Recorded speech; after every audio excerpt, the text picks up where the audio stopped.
sort of few months on, people have seen the first couple of episodes. Yeah. You're getting maybe some feedback? Yeah. I mean, in terms of feedback and measuring, I'm still too close to it, basically, is my point. I'm still sound mixing episodes 5 and 6. Yeah. And I'm, while promoting the show, while promoting Cameron Post. Yeah. So I'm just feel very vulnerable. Yeah. And exposed and tired. I've never felt so vulnerable, exposed and tired. Yeah. Maybe in my life. Maybe as a teenager, but that was worse. I can't complain that much. Yeah. I think what you're getting at is can't you tell people if people like it or not? Yeah. And it's just too, for me, I'm too close to it. What always matters to me the most is if I love it and my writing partner, Cecilia, loves it. Yeah. I think we made the show we wanted to make, and I'm still in the phase of seeing a million things I'd like to change.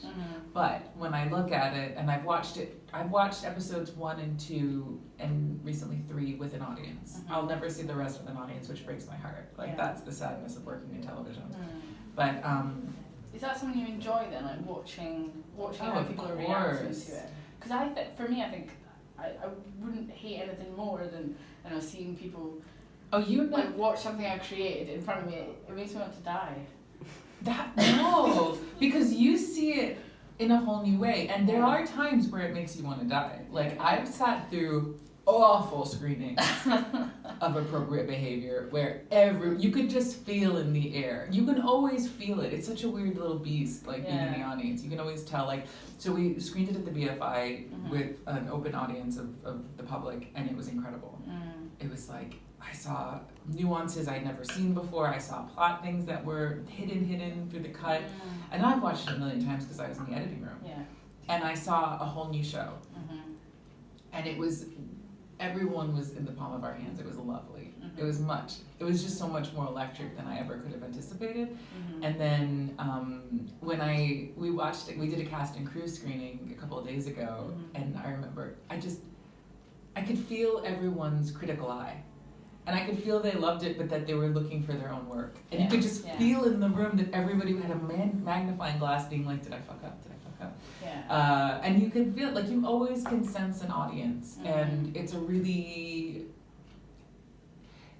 unique experience watching something you made, because it's not like theater where you're actively making it in front of them and you're feeding off the energy. You're feeding off a different energy. It's done. It is what it is. Yeah. And sometimes it's extraordinary and sometimes it's awful. Yeah. And you just have to live with it.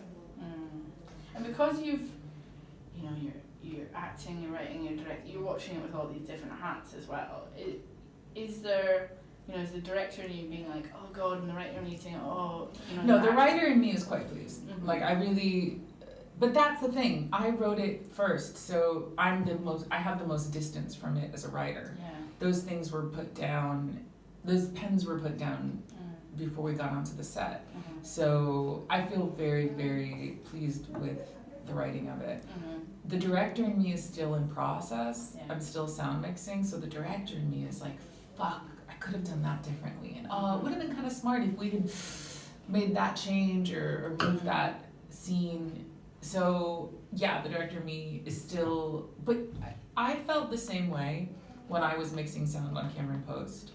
I had so many little battles in my head of how I could have been better. And now, a year later, I wouldn't change a frame. That's great. I wouldn't change a frame of Cameron Post. I'm so proud of it. And I think that's just the space that comes with putting something down. Yeah. And when you're still making it, I think, and that's true, whenever I talk to people who want to become writers or directors, I think the only lesson I can give them is you have to become comfortable with your own mediocrity for a while. You have to face your own failure. And being a maker of things is just enduring that part where it sucks and being it sucks right now. I have faith that it won't always suck, and keep hammering through that mediocrity. You said that day on set that you would never do this again. Never. I still agree with that. You stand by that. It was too hard. Yeah. It was really hard. But I love the show. So I think you've done a really great job. I think it was worth it. Yeah. But it was too hard. Or maybe we made something great though. I'm really proud. Maybe I don't know. If we do another season and I write my character into it, then I think I would hire another director. I think it's really interesting the conversations that it sparked, even just within our office. Okay. So, for example, one of my colleagues is bisexual. She loves it very much. Speaks to her experience. She came out as gay, and then was like, "Oh, actually, this isn't," you know. And I've had some similar sort of feelings and conversations in my own mind. And then one of my colleagues, she's coming at it from I think she has a concern the way that the straight community might take that. So, for example, she wonders if straight men might watch it and think, well, oh yeah, I can turn a lesbian, you know. Are you conscious of those conversations? Yeah, I want to have those conversations. Yeah. Was that something in your mind when you were writing it, how it might be perceived by different communities? When you're writing it, I think there is a part of you that thinks about that, but mostly I want to face the truth of my own experience and what are the conversations I'm having that I want to see on screen. I try not to think about the general public because then I think you can intimidate the fuck out of yourself and just never leave your house again. Yeah. And you're like, why try anything? Why express yourself? Yeah. I have so much shame about my own bisexuality, and that's why I wanted to make the show. And I understand your friend's concern, but also like, it's also your story. it's my story. I mean, it's not literally my story. I came out as bisexual. I never came out as a lesbian. I always was very straightforward with this because it was my Achilles heel. I didn't want to lie about it and take up space but it was a really weird coming out. Like my parents were definitely like, why would you choose this lifestyle when you know it hurts us so much? If you had the option to be with a man, why would you choose to be with women?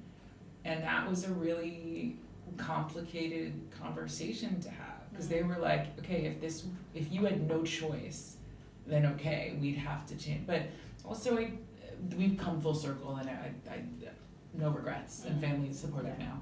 But that's a conversation I want to have, and that idea of like, I don't think a man who watches this show would see it. I mean, but if some idiot does, he's a fucking idiot, and I don't care what he thinks.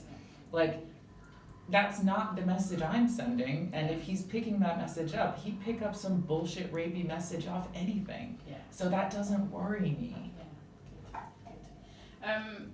Another thing I loved in the show is how you sort of, the nuances around sexuality and identity and things, and how I feel like it's something that can stand, that a cis straight person can watch it and get it, but there's also, it's very authentic to queer life. And what I really loved was the sort of differences, you know, it's quite a small thing, but around like the body hair, for example, and how like a straight dude's gonna feel about that as opposed to like and is that true, like experiences that you've had in your life and in oh, for sure. Well, I've noticed actually when I've dated, like when my hair is straight, usually men find me more attractive, and when it's super curly, women find me more attractive. With body hair, that's me and my brother. I mean, he thinks it's disgusting when my armpit hair is long, and I find it quite sexy sometimes. Super hot. I mean, yeah. My highlight. Yeah, exactly. I think that, but that to me was quite interesting of like, well, what if I had always grown out my armpit hair? That was like more of a theoretical discussion because I grew up shaving and then let it grow for a few years and then shave for a few, like I go back and forth. Yeah. And it's something that my brother finds deeply disgusting and does not lose an opportunity to tell me how disgusting he thinks it is. Yeah, his armpits aren't shaved, I take it. No, they're not. But he's traditional. He's born in Iran. Like he's a super traditional guy, and I think so. Gabe is one of my favorite characters in the show, the straight cis white guy, and like the ballad of his despair. And I think the show really goes into where his insecurities are rooted and the pitfalls of performative masculinity, like how he gets where he gets, and the circumstances of his life and is from family relationships that make him feel disempowered. And I really love his story, and to me it was giving a voice to the men in my life who I love and I'm not romantically involved with. Yeah. My co-writer's husband, are a producer we work with, and my brother. And I love my brother, but he's a dickhead. And he will say really dicky things, and I wouldn't choose to spend his life at all involved with queer anything. But he loves Cameron Post. Like, he's its biggest fan. And he reads every little blog post. He was like, Pink News wrote that there's a season 2. Is there a season 2? And I was like, no. Why were you reading Pink News? We'll leave that in. I love Gabe's character. I love the fact that he isn't a caricature, you know, of this straight white man that I think is. We love him, but he says stupid things too. Yeah, I mean, I love that he was so well-rounded, and it's really nice to hear that that was a sort of kind of a love letter to some of the dick men in life, you know. Yeah, I think funny is funny, and a good programming invites everyone in, and it, not meaning like it's good because it invites everyone, just saying if it's good, anyone will show up. And I wanted to make a show very much about queer life in London, but that also spoke to the people around them. Yeah. I didn't want to feel judgy or condescending. I love the London flavour of the show. I think it feels very. I mean, I've just moved away from London actually. I'm working in Edinburgh. Oh, so I come back to London for work. Did you fall in love? Sorry, did you cut this out? We used to live in Edinburgh. We went to London. We moved back to Edinburgh. I went to Edinburgh. But I watched it. I couldn't make the screening, but I watched it in my flat in Edinburgh. And I just had this like heartache for London. Like it really made me like miss it. And even like the scene on the night bus and stuff, I was like, oh. Is that your life in London? That your experience living here? I've lived around Hackney for the past 4 years, and I definitely wanted to depict everything I was seeing around me. So that's why the Moth Club is in there. That's why Dulcie Kingsland Road is on a Friday night, and that's why. That night bus, fucking hell. The night bus is an exclusively London experience, and it's disgusting, and I love it. Yeah. It is such a melting pot of like, it's that drunk bitch who just vomited in the middle, and her friend like so miserable and consoling her, the really rowdy kids behind them, and then the commuters, like working class commuters who are just like getting back from their cleaning shifts or whatever, and then there's like always, without fail, some Asian man Skyping very loudly. So like FaceTiming in Urdu or some language, and super loudly as though he's in his own living room. Yeah. Every time I am sitting next to that guy. Yeah. And everyone's had a different night. And some people are like, and then you can see that couple making out, or that, you know what I forgot? I think a couple like dry humping in front of them. Yeah. It would have been a good touch. There's some couple who's like about to fuck for the first time, and then there's someone who just got rejected and is like despondent, and that's usually me. Does London feel like home for you now? Do you think that you're settled here, or? A year ago I would have said yes. And now I think the experience of making this show and just non-stop working for so long, I feel a little bit homeless. It's interesting, because I went to this numerologist in Covent Garden on like Neal Street, and to do my numbers or my charts or whatever, because a friend of mine was like, you gotta go see this guy. And he did it, and he was like, at the time I was with my girlfriend, and I was like, should I leave my girlfriend? I was like, I really wanted like an answer of like, you'll get married or you'll go be single. And I was like, what do I do? And instead he was like, no, I'm not answering that. But one thing I'm seeing in this is that you're homeless. And I was like, what? I was like, you're right, I'm homeless. I don't know. This was right before I moved to London, and I didn't know where I belonged. And it's like, you're always going to be homeless. You'll never have a place. And I think especially as a person who makes films and television, you go where the stories take you, and you prioritize that above everything in your life. Yeah. And I think one thing that this show has led me to, and a lot of the work has, is like, I don't know, I mean, this is an inappropriate venue for such a therapist conversation, but I think I will say as a filmmaker, like, you fight so hard to build the career you want and to tell the stories you want to tell. And I wanted to tell Cameron Post and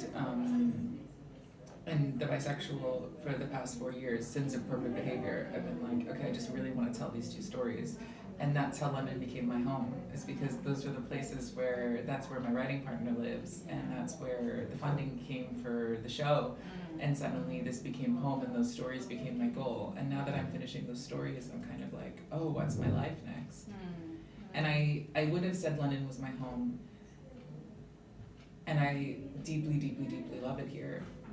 But recently my family's been like, you should come home, we miss you. And that obligation really aches, like pulls at me in a way that I don't know how to wrap myself.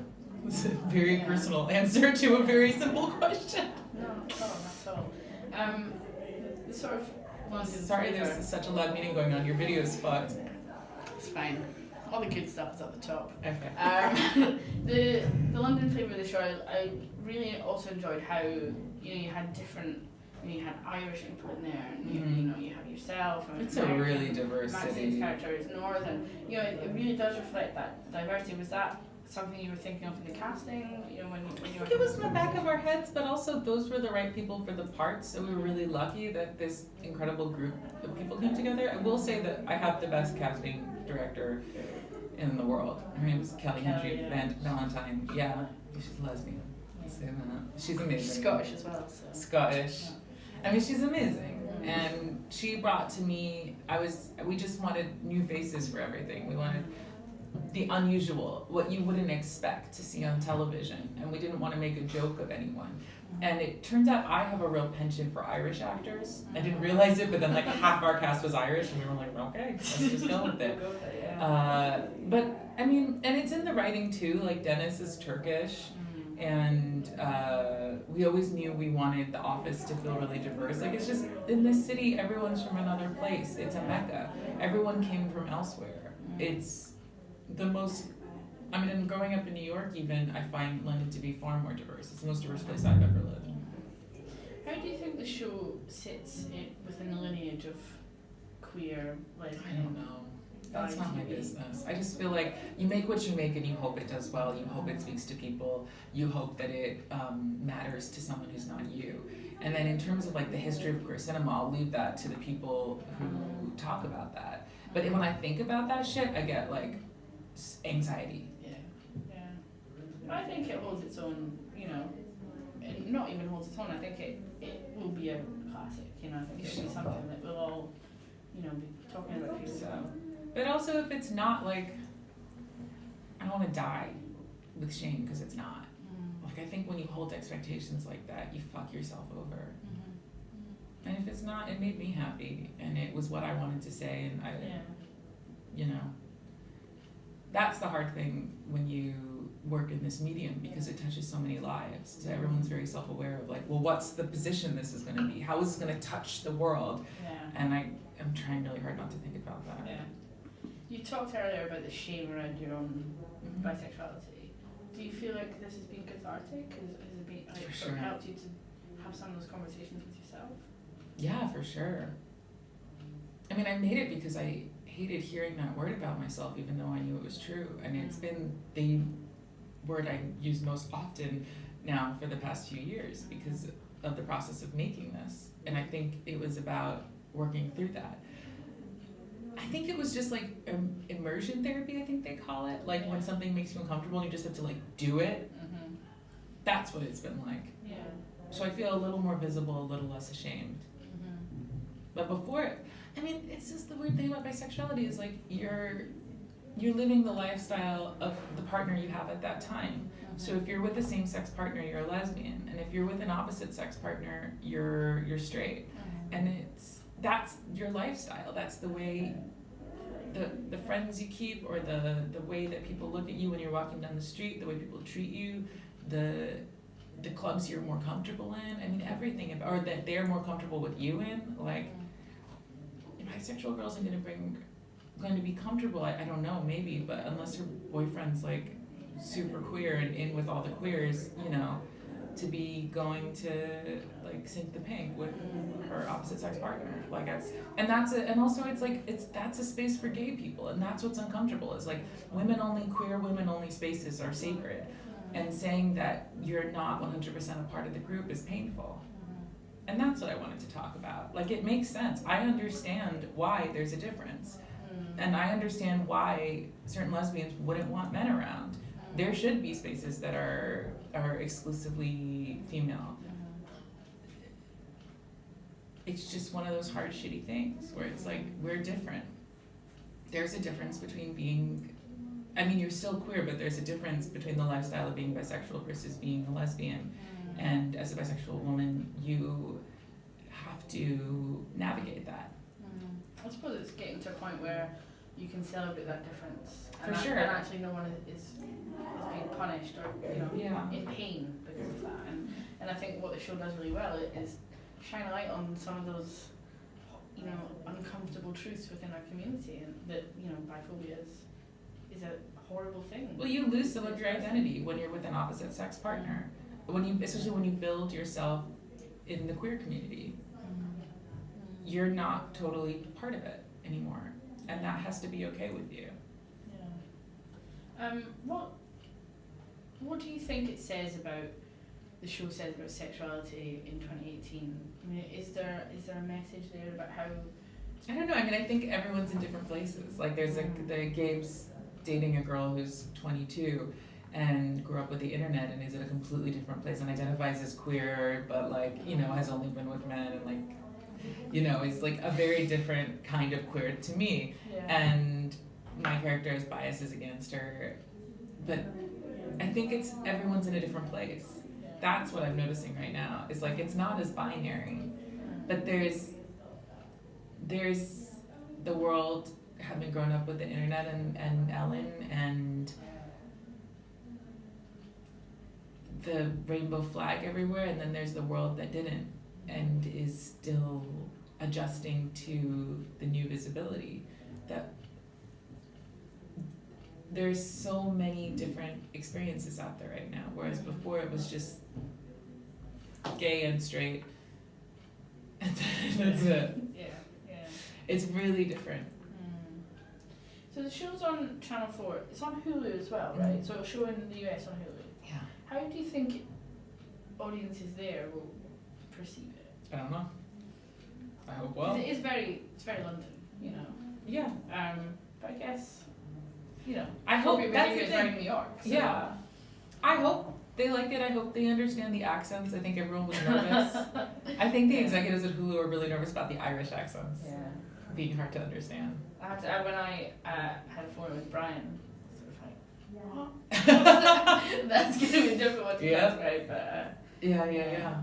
I'm so used to his voice now, but I think that that might throw people off. I don't know. I'm very, very hopeful that they're able to lose themselves in the London world and not see it as niche because it's in the UK. Yeah. But it's the same way I hope people here don't think it's niche because it's gay. Yeah. Sort of like, I think it's universal. I think it's funny. I trust my taste. And that's all that you can do as a maker. Yeah. Will there be a second season? Will there be more? I have no idea. It's not up to me. We'll just start a petition. Okay. Yeah, cool. Thanks. George is just going to say, so all right. We'll have to wrap up. Thank you very much. Thank you.